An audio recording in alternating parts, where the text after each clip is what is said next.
आज हम आपका परिचय एक माँ से कराएंगे। मैया कहाँ से आई हो मेरी माँ? रेवाड़ी से आई हूँ, हरियाणा से। रेवाड़ी। हाँ जी। तो मैया आपके घर में कौन कौन है? बेटा बहू है। बेटा है? बेटा भी है, बहू भी है। एक लड़का पोता है, एक पोती है, दो बहू। तो बेटा आपका है, बहू है, पोता है, फिर भी आपको यहाँ रहना पड़ रहा है, क्यों? उसने दुकान मकान अपने नाम करवा ली और फिर उसके बाद में मेरे को मारी बहुत ज़्यादा। बासी आटा की रोटी दिए, बासी कुछ ही रोटी लाटी दिए करते। मेरे बुखार हो गए, मैंने काम नहीं करूँ। उनकी रोटी सब्जी खूब। तो आपको बासी रोटी कौन देता था? बहू दे करती। बहू? हाँ। तो बेटा रोकता नहीं कि माँ के साथ कैसा व्यवहार करता? नहीं, कुछ नहीं कह करता। उनको बर्तन मांझा करती, रोटी बनाया करती, 3 बच्चों को पाया, बच्चों को नाश्ता बनाती, स्कूल जाती है। बहू बेटा को भी बेड पे बिठा के खाना खिलाया करती, घूमना जी हो के।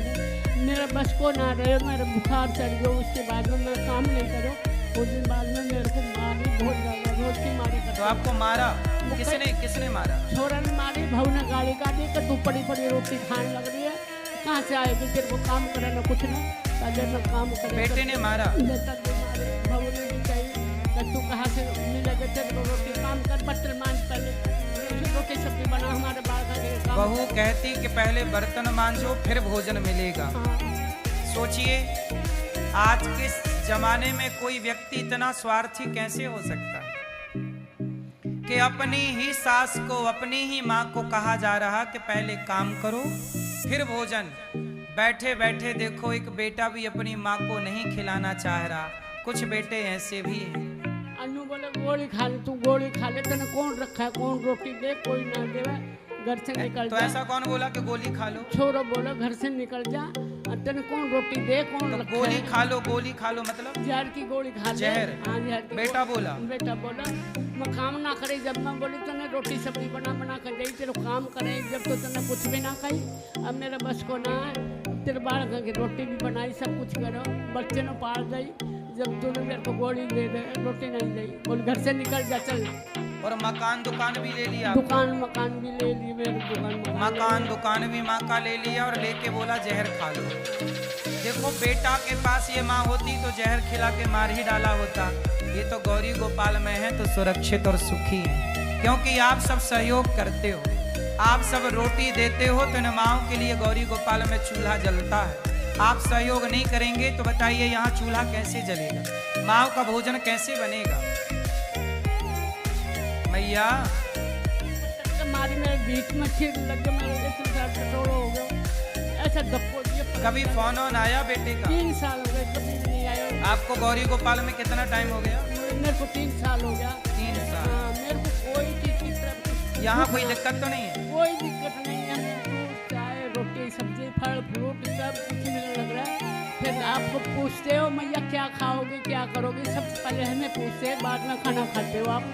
सब कुछ सब चीज़ें की मौज करती है। आपको रहने के हमने कोई पैसे तो नहीं लिए? कुछ भी नहीं लिया बेटे, एक भी पैसा नहीं लिया हमारे लिए। तो 3 वर्ष से माँ है, बेटे ने एक बार भी फोन नहीं लगाया। माँ की मृत्यु होने पर बेटा आएगा अंतिम दर्शन करने, इसकी कौन गारंटी लेगा? केवल माँ के जीते जी की सेवा नहीं मेरी माँ, जिन माँओं की मृत्यु हो जाती है उनके बेटा उनका अंतिम दर्शन करने भी नहीं आते, तब उनकी तेरहवीं और उनका अंतिम सब कुछ यही होता है। ये दास अनिरुद्ध इन माँओं का बेटा बनकर आप सबके सहयोग से सब कुछ करता है। इन माँओं को बीमारी हो जाए तो दवाई, इन माँओं को फ्री दवाई, फ्री इलाज, सब कुछ सेवा है। समय पर तेल साबुन मंजन ब्रश, हर महीने माँओं को साबुन तेल बांटा जाता है। कपड़े लत्ते सब कुछ तो चाहिए गृहस्थी में, पर सब चाहिए। और ये सब कैसे आएगा? आप सबके सहयोग से।